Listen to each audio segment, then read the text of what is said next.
We got producer Gabe here. You're here. I'm here in studio.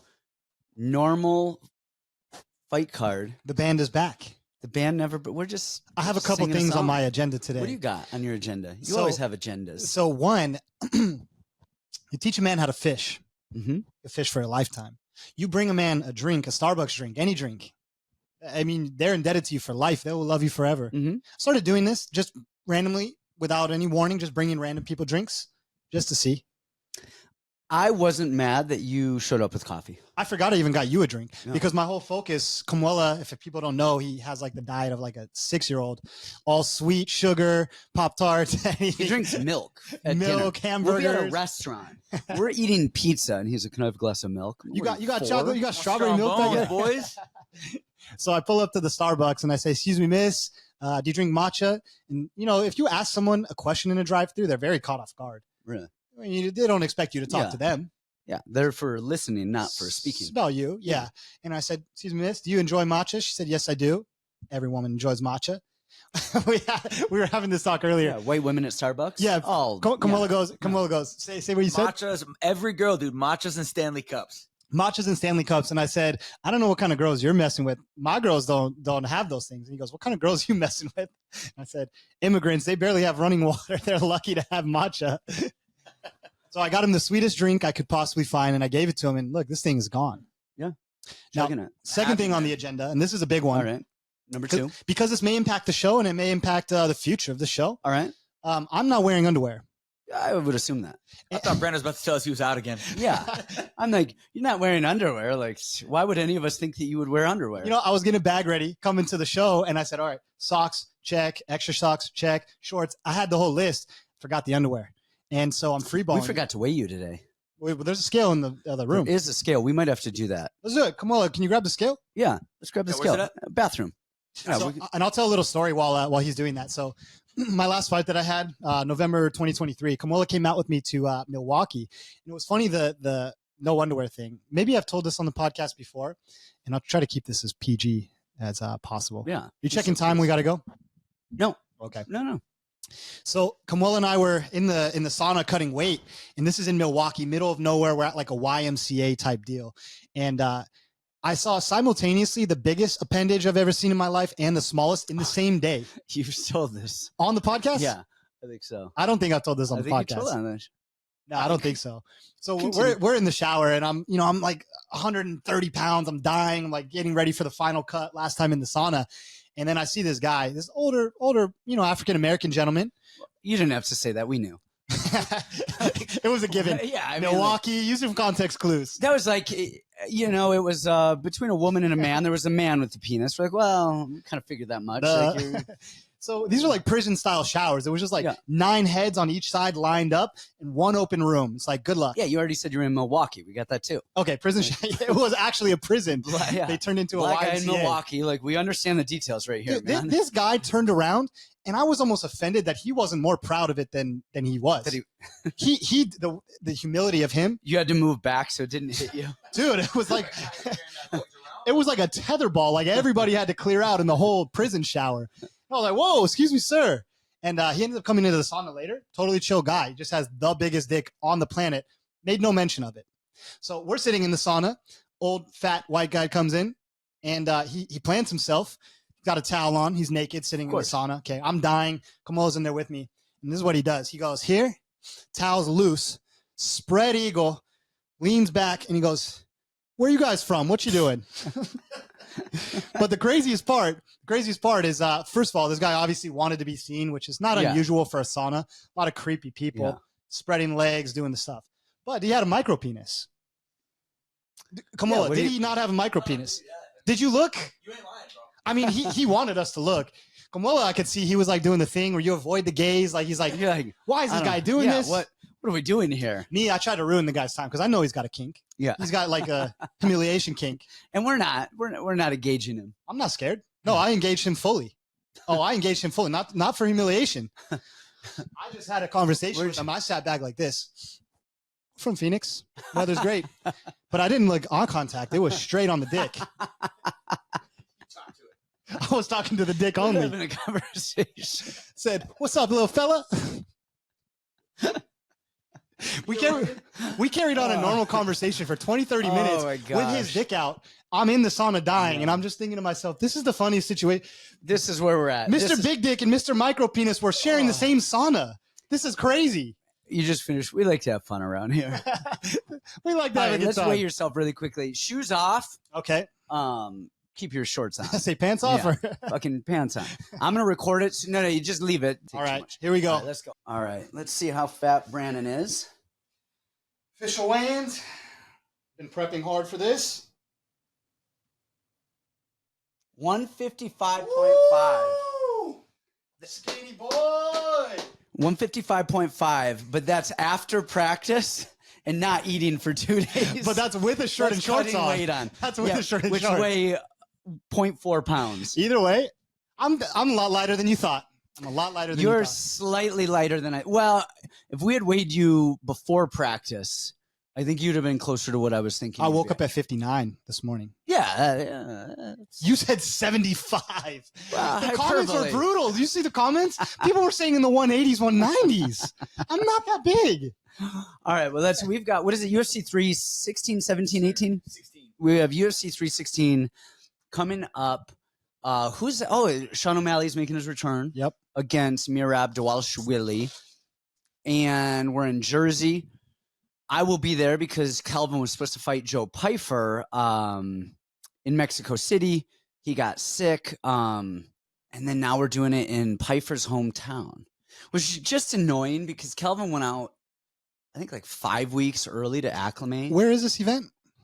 New Jersey. Oh, okay. It is in New Jersey. And really acclimated to the weather, was up in mountains doing stuff.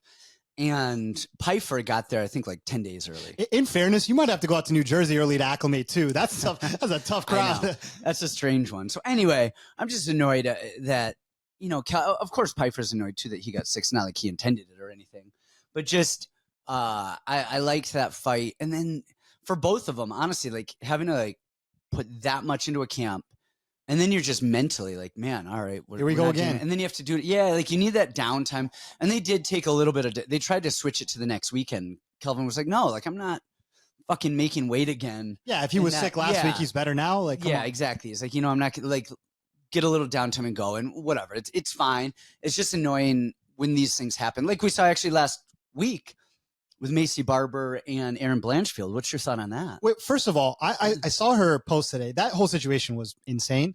A lot of people were saying she was dating Zalal. She's not dating Zalal. She's not dating Zalal. She's dating Oscar Herrera, Moisty one, little uh-huh. guy. I would love to, Yep. Oscar, if you're watching, and I know that you are, I'd love to fight you. So let's do that. Done. Yeah, that was Okay. an insane thing, and I don't know if it's honestly to me it seemed like anxiety. So somebody who we know is here heard some rumors that it was more anxietal than. Well, I mean, stuff. this and is I not, know that's kind of a lame, like, oh, people we know, blah blah. Like we're just spreading rumors at this point, so it's. but that was my first thought Yeah. because when you get that far, your medical issues are long gone by that Yeah. point. They've all been surfaced. You're literally warming up to walk. It shouldn't be. This is 5 minutes before you go out. It shouldn't be strenuous enough to Yeah. discover a medical condition Right then. right before you walk Yeah. out, right? All the time. I mean, this probably happened to you. It's probably happened to you. Right before they're like, all right, guys, 5 minutes till you walk. You're like, fuck, Yeah. I don't want to be here. What am I doing? What am Why I the fuck doing? did I do? Where did I turn wrong in life? So I can understand that. And sometimes, I mean, if you have like real deal anxiety, I can imagine it swallows you whole and then you wouldn't have fought well anyways. So, Yeah.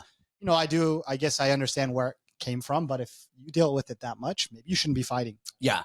If it is, maybe there is something medical that, and maybe there was anxiety, but maybe there was something medical going on that was like, oh my gosh, this is going on. So maybe it was something medical and that induced the anxiety and kind of heightened it or something. I don't know.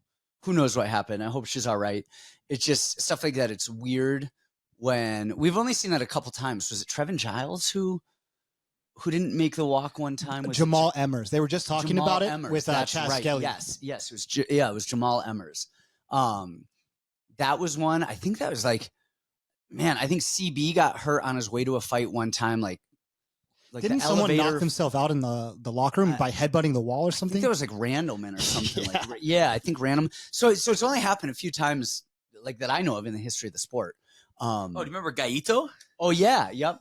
on a local show, Gaito Roman Salazar was supposed to fight JT Wells, and they were both getting ready to walk. And the guy JT was like all on drugs and like weird and like looking around, and they didn't let him go. Well, his cornerman, they were trying to hold him up, right? Like he was falling over, and his cornerman would catch him and try to keep him on his feet. I think that commission owes Roman a double check. Yeah, I think they owe him a double that check. was weird. But yeah, that was a strange one, and it's hard to. The other thing that Macy's got to figure out when she comes back, those giant tits. So yeah, that was probably a half. I was unfamiliar with her game. Yeah, that was a half a pound weight. She's going to bring me back to white women. But she's got to overcome the situation that happened. So even if she does get better to fight, now she's got to go through that whole emotional thing again and hope that she gets through it to fight. It's going to be scarier each time. It's going to be a more of an anxiety that hopefully I don't freak out again and blah, blah, blah. It's going to be a thing. You know, I'm seeing a lot more of the trend of people just stop fighting earlier. It's not like the old days where people stuck around for 20 years. People are like, dude, I'll do anything else. That's one thing I like about the UFC. They complain about pay, but it does give you a huge platform to do everything else outside of the UFC. All right, let's do this. What were you going to say over there, producer?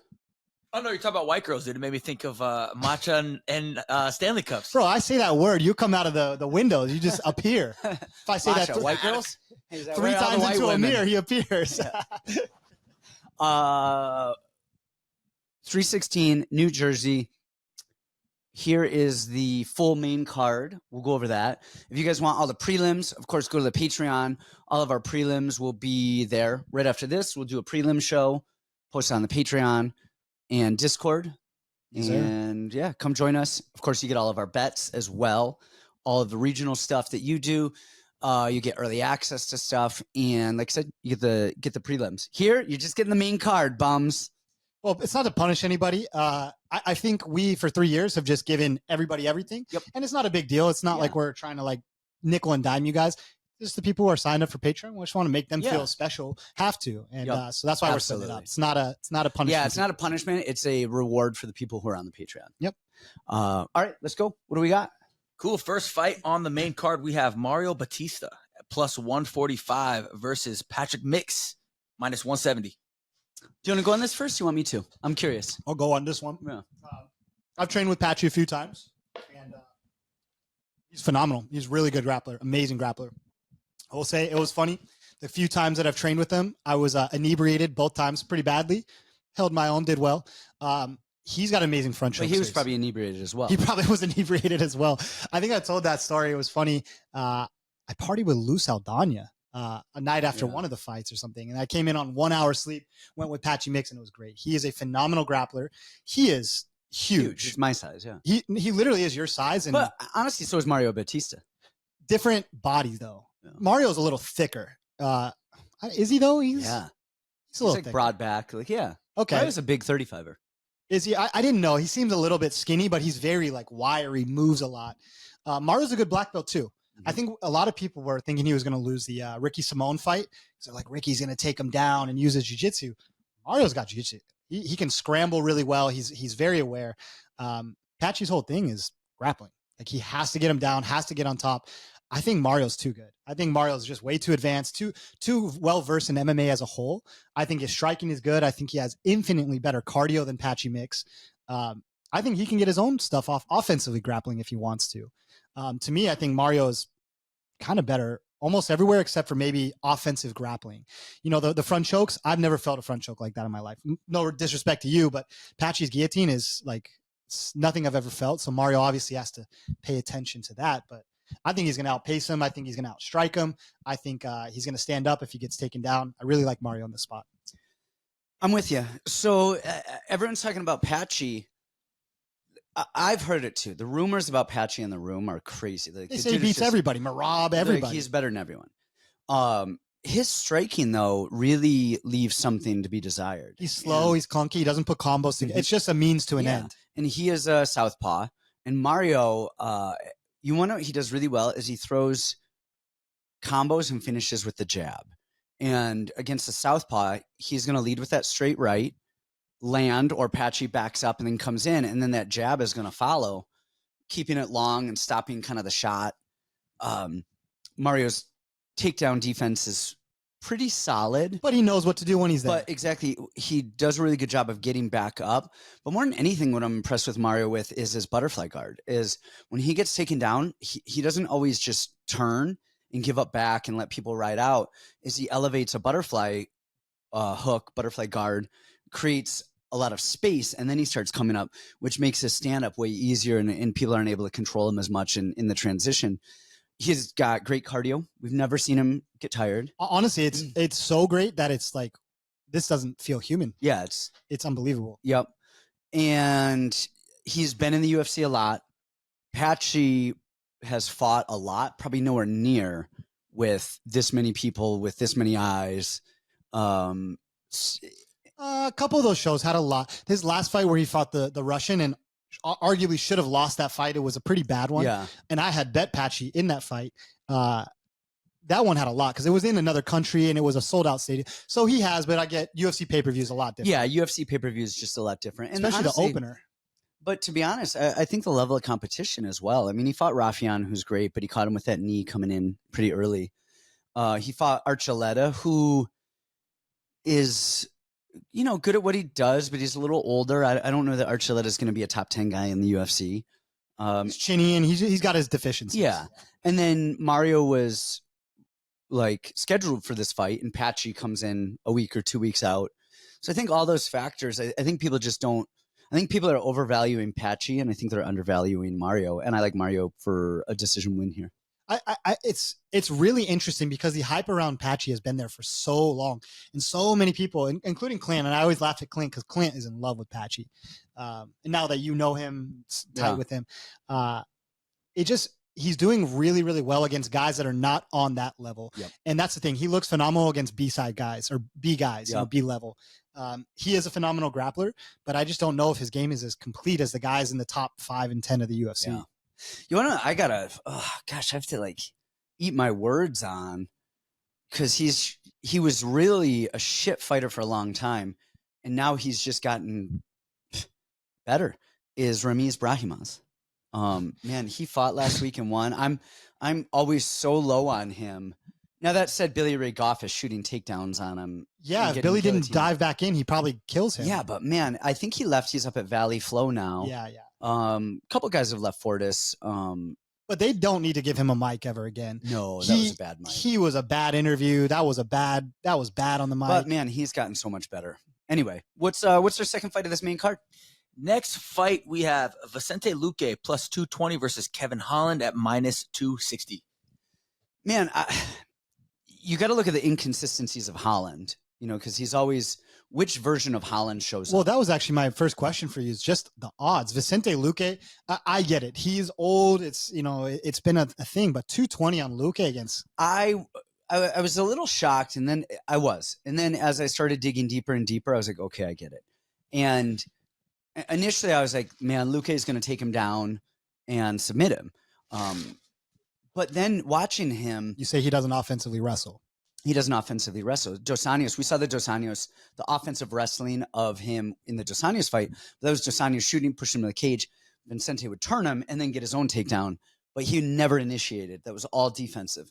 And the thing with Holland is he actually uses his range well. He's long, and he's a freaking knucklehead of all knuckleheads, but God, he's actually educated with how he's setting up his strikes. He'll pitter pat, he gets a reaction, and then he's finding that straight right down the middle. I think you're giving him way too much credit. I think he can just fight, but yeah, I don't think he's doing it on purpose. I think he's absolutely doing it on purpose. I think he's finding a read, whether it's conscious or not, or he knows, but he's in his mind. He's finding reads, and he's finding these openings, and then he's landing good, solid right hands. He brings the knee up well. I mean, we're a year removed from him losing a split decision to the current champ. I mean, he's done well. He does horrible at 185. Yeah. Those guys are too big, but at 170, he's so tall, and he has such a good frame, and he's so calm that he's just an infinitely better fighter. And I think him being on that, and plus he has a jaw too. Like, the dude can still eat a shot. And so when you're going punch for punch or jaw for jaw, I mean, you really got to assume that Holland's jaw is going to, hold up better than Vincente's. then you go in range for range, and Vicente kind of sits outside and waits for that good, nice, perfect shot too. But now he's at the reach disadvantage, so he's got to get in there and go and swing. And Jack Della did it, but Vicente fights very differently than Jack Della. And so, I mean, Vicente absolutely can win. And if there are grappling exchanges going on, I could see Vicente wrestling and ending up on top. I don't know that he is going to find a submission against Holland. I mean, we've seen it before, but I don't know that Vicente is going to be the one to do it. So I do like Holland here. I think it's going to be kind of a beatdown. Interesting. I'm going to go Luque. And I get that's probably actually the square dog, square parlay of the week, or square guy of the week. But I don't understand how Kevin Holland's been a pick 'em in his last, 2-3 fights, something like that. And almost every single time it's either one of two things. I'm betting the other guy, or I would never bet Kevin Holland. He's an insane person. That was that pick 'em lines. Now he's a minus 260 against a guy who's an ultra veteran, been around the game forever and ever. I can't fathom. Luque is very tough and very good. I actually like his fundamentals of striking a lot better than Kevin Holland's. Kevin is a lot of hardware. It's a lot of athleticism. It's a lot of I'm just taller and longer than you. Yep. I'm going to just work this. Even his fight against Joaquin Buckley. Luque is solid fundamentals. He works off the jab. He'll find his way inside. He pressures constantly. But I think he'd be really stupid not to offensively wrestle in this fight. Even Kevin's last fight against Gunnar, that was a few months ago. Yep. If he doesn't get a knockdown at the end of the first round, he probably loses that fight 2-1 just by Gunnar taking him down on top. And I would say Luque's jiu-jitsu is not as good as Gunnar's, not pure jiu-jitsu. I think his submission game is better in MMA. His submission game is control, but like throwing a submission. Exactly. Gunnar's got phenomenal control. The way he controls hips, climbs backs. That's why I said it's a little different. Luque is good though, man. He's a big body on top. He's got very solid jiu-jitsu game. I don't see why his coaches wouldn't go, hey, we have a lot of ways to go into this fight. History has shown if you put him on his back, he will stay there. Yeah. So why don't we just go do that? At 220, it's dog or pass for me on this one. Okay. I think he can win a stand-up fight too. I don't think he's out of the ring. I think Holland's going to beat his ass. Will be interesting. I know a lot of people saying the same thing. We'll see, I guess. Yeah. He just knocked out the ultra prospect of all ultra prospects, or finished him. Well, Themba is the next coming of big boy Themba. Yeah. All right. Next fight, we have our boy Kelvin Gastelum plus 290 versus Joe Pyfer at minus 365. Well, we're not going to talk about this. Yeah, sorry guys. For those of you that are new to the show, we don't talk about guys that are on our team or our fighters. Sorry, I had to be on a UFC pay-per-view for a big one. What's one that we should go over because of it on the prelims? We'll do one prelim. Yeah, let me because pull of it. Yeah, I didn't think about this. We'll do one of the prelims here because we can't do one of the other ones. What about we should do Ariane Lipsy and Kong Wang. I didn't tape that. So. Let's see. I wouldn't mind doing, maybe either Chaos Williams and Andreas Gustafsson or MarQuel Mederos and Mark Choinski. Which one do you want? Let's do Choinski and Mederos. Okay. I like this one a fair bit. Okay. But I want you to go first on this one. Okay. I think, so Choinski is a 3-time D3 All-American. First of all, I didn't know he was a 55er. He's not a big guy. No, he's a skinny, fat white guy. He's a bag of milk. What? Yeah, he looks small and frail to me. No, you're not thinking of the right guy. I am thinking of Choinski. Do you think he looks like a bag of milk? I think he looks like Uncle Fester. He's shredded. No. Yes, Choinski? he is. You're crazy. No. I can't believe that he was a 3-time All-American. Like, did you watch The Right Guy? Yeah. His wrestling looks so suspect to me. Really? Yeah. I don't know. I am not sold on him. Did you watch Did you tape The Right Guy? I'm looking at Choinski. I went through all of his wrestling credentials. I went through all of his stuff. I think he looks unathletic. I think he's very square. I think he's like the typical Duke Rufus guys have that kind of, like C-Rod, wider stance and kind of wait and go, but he's even a little bit more square, almost Muay Thai-ish. Because he's ready. Yeah, he is more Muay Thai. And I don't think he's fast. I think he kind of plods forward. I think he's very like, let's Muay Thai this. And then if I'm in trouble, I'll shoot. But his control's not great. Even his shots, I was shocked. I actually thought he was a striker going in. That guy was good though. So Simone's brother. Well, I don't know. I'm watching Choinski, not really knowing much about him, and then I hear the announcers going, he's striking, blah blah blah. But what we know he really makes his money on the ground. I was like, wait, this guy's a ground guy? Like, what the fuck? So then I went and started looking at his wrestling credentials and all of that, and I was like, dude, this guy's okay. Yeah, I'm not sold. Like, I'm not sold at all. And I think Mederos, just what we've seen before, is the standard. I know he's at the MMA lab now, but the standard Factory X footwork, touch, move, touch, move, touch, move. I don't think Choinski's going to find Choinski.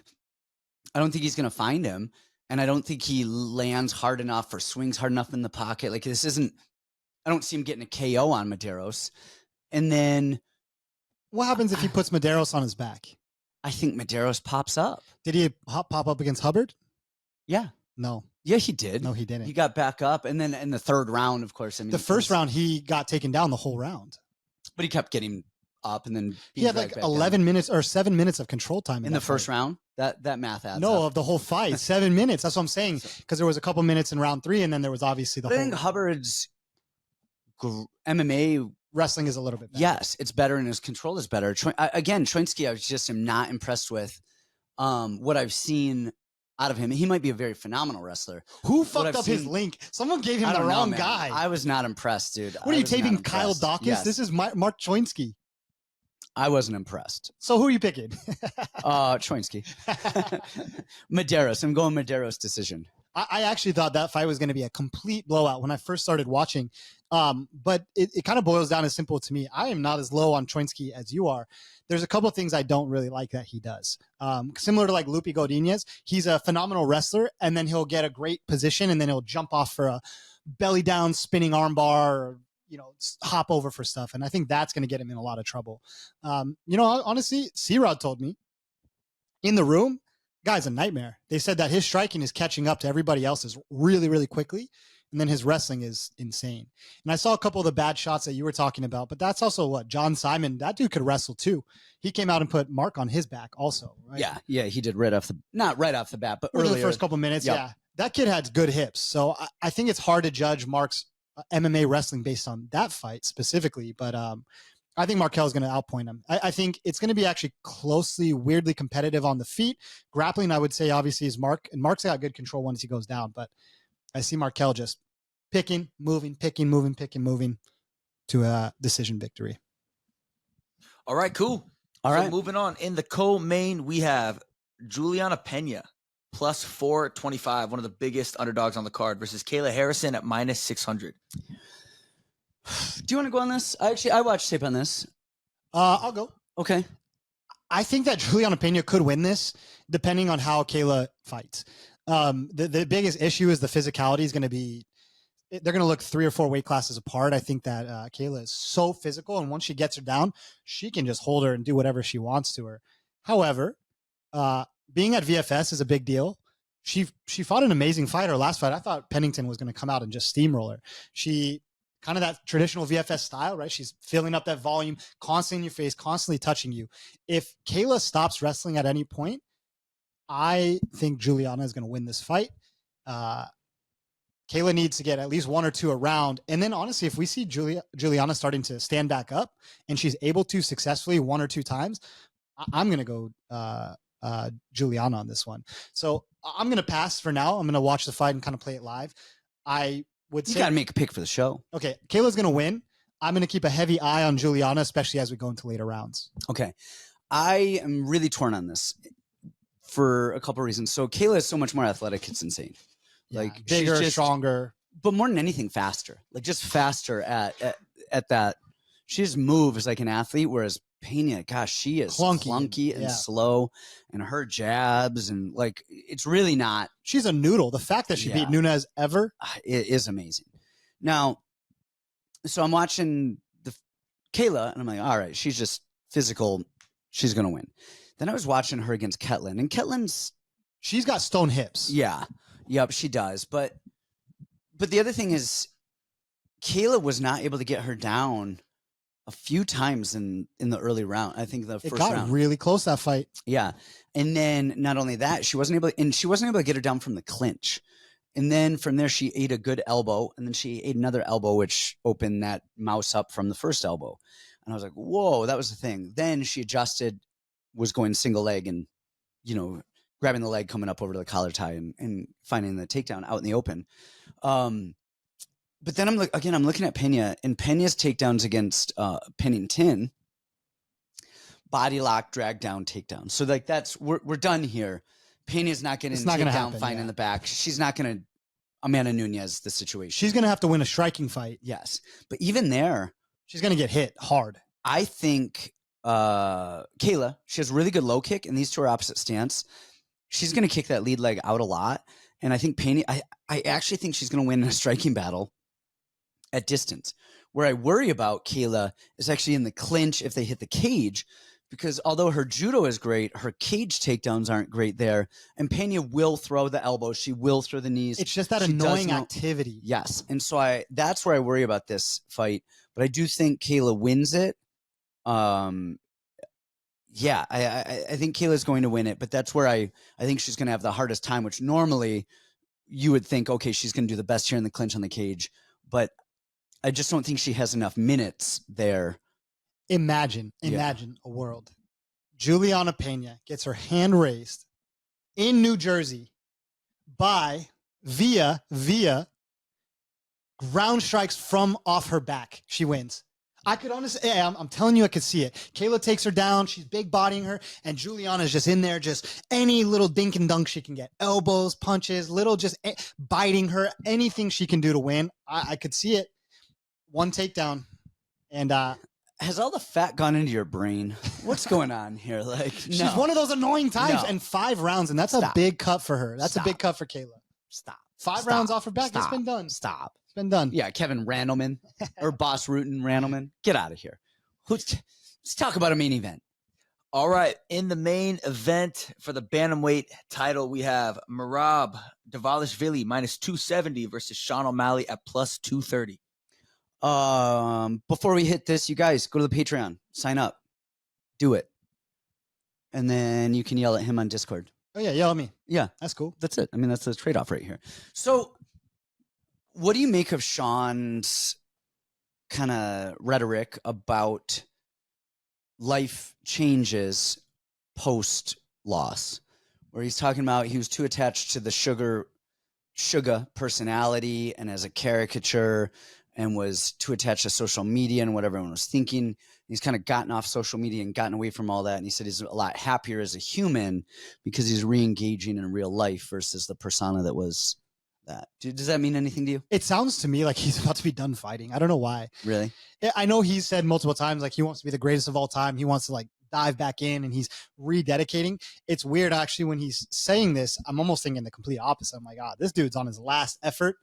Like, I have to make it all happen right now, or I'm just going to be done. I have all the money I've ever needed in my life. I'll never have to work again. I don't know. That's what it sounds. I know he wants it to sound one way. It sounded the opposite to me. Huh.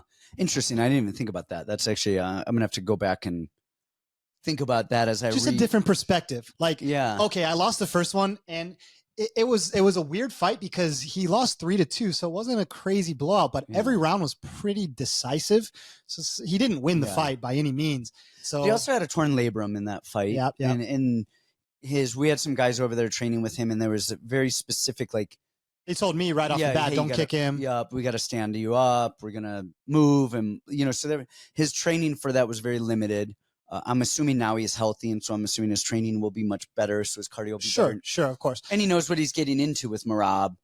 And I think that helps Sean better than it helps Merab. I think the line is too wide on this fight. Like, it was a 3-2 fight last time. You're right. He was injured. There was definitely something off. Even when we went in for sparring, you could tell there was something not right with him. He wasn't like engaged, I guess is probably the right word. If he is engaged and he's feeling good this time, I think we see maybe a lot different fight. I mean, I think you kind of have to play Sean here at +2 something, because one punch could change the round, or touching him, or if he gets Merab kind of in the matrix and he's just starting to touch him, we're seeing a lot different fight. I think Merab's still going to win. I think that dude is just an insane grappler. I mean, it's hard to beat a pace like that. And I think stopping weed and all that stuff is great.